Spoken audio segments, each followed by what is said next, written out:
Thank you, Mr. Buchanan. Good evening. Good evening. It is so wonderful to be with you all and to enjoy that delicious meal together. And I want to first thank Mr. Blanks for giving me this opportunity to be here, as well as all of you who have played a part in organizing this incredible event. As pastor of Cornerstone, I seek to limit the number of times I'm away from my church because of the incredible responsibilities of pastoring a church. But when I heard about this event, I literally jumped at the opportunity to come and be with you all because, and the reasons are several. The first is because I am a true believer in the essence of what your program stands for, that being home, church, and school.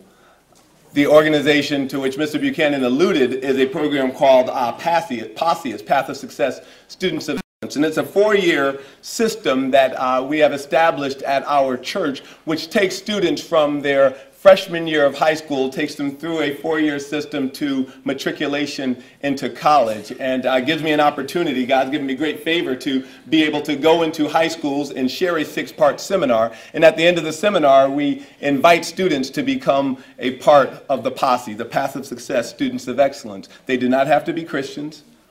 Why would they not have to be Christians, Pastor? Aren't you trying to get people saved? Yeah, that's the reason why they don't have to be Christians. They come in unsaved, and then they get saved. In fact, one sister, she joined the program last year, and since then her mom, her dad, and her little brother have all given their lives to Christ and are walking with the Lord right now. So they don't have to be Christians, but one thing they have to do is they have to attend church on Sunday mornings, and they have to attend youth group during the week. If they are willing to do that, we welcome them into the program. And in our freshman year, we massage the Path of Success principles, which I'll be sharing a little bit with you in a moment. In their sophomore year, we give them an opportunity to take part in community service activities with the goal of each student accumulating 100 hours of community service, and thereby receiving an award from our esteemed President Obama for making an impact upon the world. In their junior year is college exploration, where we take them on college road trips, as well as taking them through SAT prep classes. What's the purpose of that?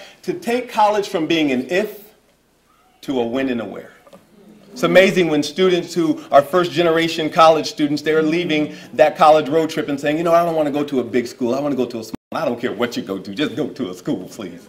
But their mindset begins to change at that point, and the students turn that corner into believing that they can actually go to college. And finally, in their senior year, they go through the college application process. And every senior over the last 7 years who have gone through the PASSE system have matriculated into a college or a university. But the greater part is that ready? The greater part is that we have the opportunity for these students to make a true impact upon the world. Every year we get together and we say, God, where in the world do you want us to make an impact?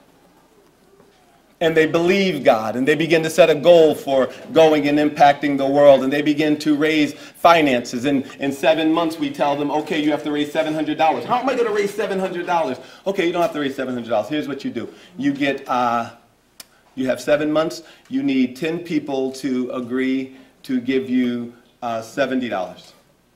Oh no, you need 10 people to agree to give you $10 a month for the next 7 months. No, you need to just ask someone to give you $2.50 a week. But no, you need someone to just agree to give you 40 cents a day. See, a mile takes a while, a yard is hard, but an inch is a cinch, right? And when these young people begin to believe and understand that they can make an impact, they literally go off and they begin to change the world. Over the last 6 years, we've gone to Mississippi to work after the Hurricane Katrina, to Juarez, Mexico, to Port-au-Prince, Haiti, to Lima, Peru, Phoenix, Arizona, and 2 months ago we came back from Guatemala City, Guatemala. And the special trip was the one we went to Peru, because we said, let's go and do America's extreme home makeover. We're going to go there, we're going to tear down people's houses and build them back up, and then we're going to go into the jungle and do parasite campaigns, and we're just going to go and touch the nation of Peru. These young people literally dared to believe. Why? Because when you have adults who believe in you, when you have young people who have adults in their lives who begin to let them know of God's hand upon their lives, they'll dare to try and walk through walls. I was a recipient. I was a beneficiary. That might be the right word to use. You see, I grew up in New Haven, Connecticut, your standard inner city community. Neither of my parents had gone off to university. I was one of 4 siblings, none of whom went off to a 4-year college. My brother went to a 2-year culinary school. And so as I got to my senior year, I didn't know what I could do, didn't know what I desired to do. I was on the Wilbercross basketball team. I was a halfway decent player. And so one day a man came up to me in my senior year, March of my senior year of high school, and he said, "Alfred, what are you going to do with your life?" I said, "Well, I'm not quite sure. My brother, he went to culinary school, and so I'm thinking since he did culinary, I'll do hotel and restaurant management. He and I'll come together and do a business together. But I can't find a school to give me a scholarship." And I'll never forget this day. This man looked me in my eyes. It changed my life. He looked me in my eyes and he said, "Listen, Alfred, you have inestimable ability on the inside of you. You find the school you want to go to, you'll go there even if I have to pay for it." Now understand, this is a letter from New Haven, Connecticut. I had never said 2 words to this man before, and now all of a sudden, he's speaking life in me. He's tapping untapped potential. And he said, if you're talking about hotel and restaurant management, there's only one place to go, Cornell University, the best in the country, the best in the world.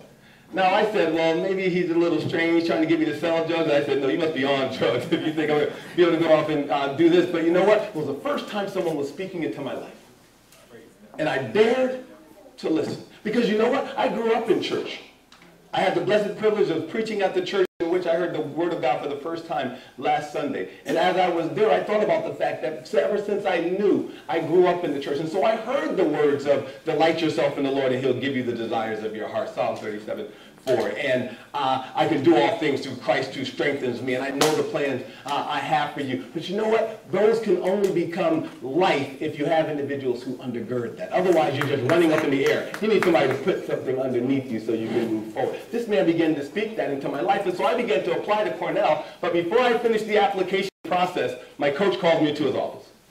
And he said, "What?" I said, "Yes, coach." He said, "There's a school coming down to see Alan Hardy play." Alan was a 6'8" big dude. He said, "Don't get excited, Watts, because they're not coming to see you." I said, "Thanks, coach." He said, "But listen, get your report card, get your transcript. Don't get excited, but I'll show them your information. Perhaps they'll let you come." I said, "What college is it?" He said, "It's a high school, but I'll tell you about it later."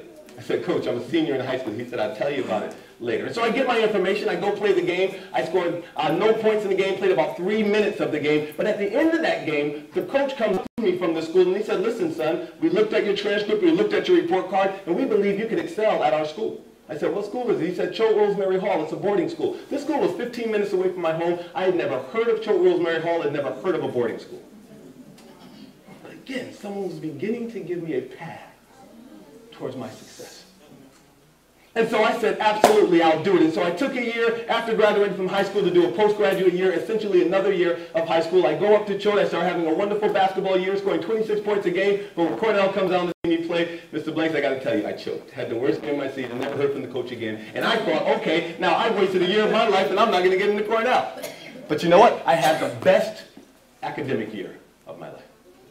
As you heard, I received the highest award given at that school, called the Choate Rosemary Hall School Prize. It was the first time ever it had been given to a one-year student. In fact, the only time in the history of the schools that it was given to anything other than a 4-year senior. If you go to that school right now, my name is on the plaques around the dining hall with Adelaide Stevenson and George McGovern and Michael Douglas and all of those. And I got into Cornell University. So I go to Cornell, spend 4 years there, and at the end of those 4 years, again, I received the highest award given, the Joseph Drown Prize. Now, Choate gave me a little gold coin. You know, it wasn't real gold, kind of gold plated. But Cornell gave me a check. Not a savings bond, a check of $15,000 greenbacks. And I was like, this is good stuff. And so, you know, on the eve of my graduation from college, I'm standing at a podium with my dean and my teachers, all of whom I deeply respected, at a luncheon in my honor.